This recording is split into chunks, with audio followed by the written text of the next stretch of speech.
Hello friends, Mephisto here and welcome to the first game that is going to hit on global for the month of July. That's right, SINoALICE will be released this Wednesday, July 1st on global.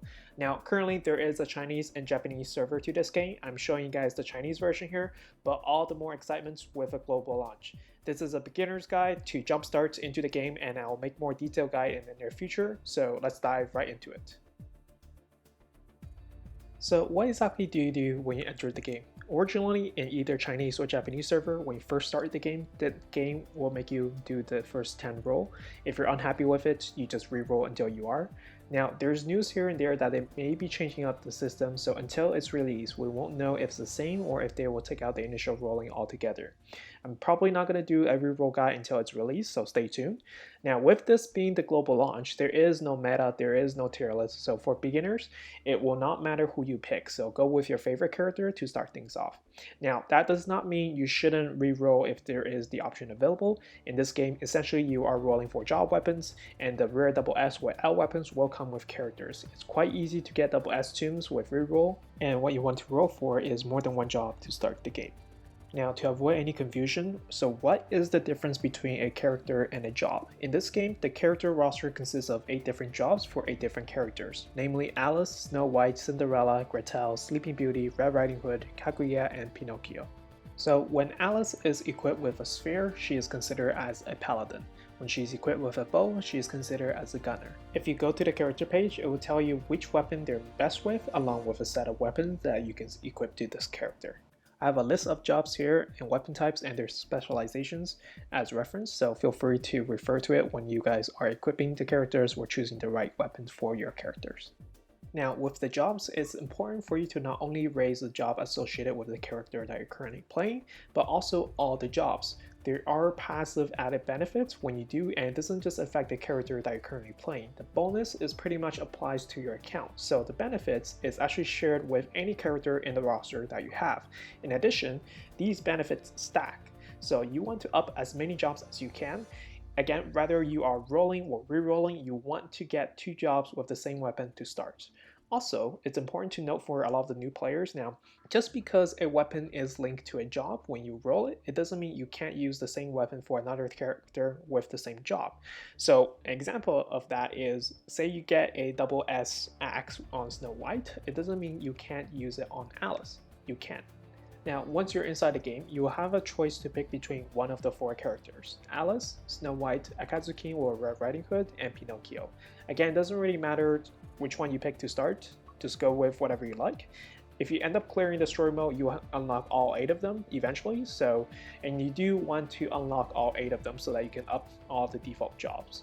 Now, what really sets SINoALICE apart from other games is the real-time combat function. I will cover the Colosseum combat, which is the guild PvP, in a separate video. For now, let's go through the standard PvE. So the elemental system is fairly simple. Red is fire, blue is water, and green is wind. Fire beats wind beats water, and water beats fire. Can't get any more simpler than that. If you attack with an elemental advantage, your character deals 50% more damage, and vice versa when you're at a disadvantage. In each standard combat, there will be 5 units, of which you can only control your main character, which is in the center, with the rest of the 4 being controlled by AI. Unless you're playing with friends in real time, which I strongly recommend, the more the merrier. Now under each character, there is an indicator for buff, which are red colors, and debuff, which are blue colors. Now you'll realize that this is not a turn-based battle. However, that doesn't mean you can keep hitting the button constantly. There is a cooldown, and if you keep spamming it, you'll run out of SP. The difference between good and great players, I find, is that they strategize first. They don't always have to attack. You can see that I don't have my auto turned on here. However, the 4 other characters are still fighting, likewise if they are backed by real players. So you can play to the elemental advantage, making sure that your buff enemies are debuffed. There's actually a lot you can do in battle. Now, if you run out of either AP or SP, you can receive a boost through purification. The best way, in my opinion, to do this is not by tapping the character as quickly as you can, but tapping the first target once and then dragging along the rest of the target as quickly as possible. Now, as you go through the rounds, you will accumulate orbs, and when you have 5 orbs, you will be able to use your ultimate ability to clear the next round.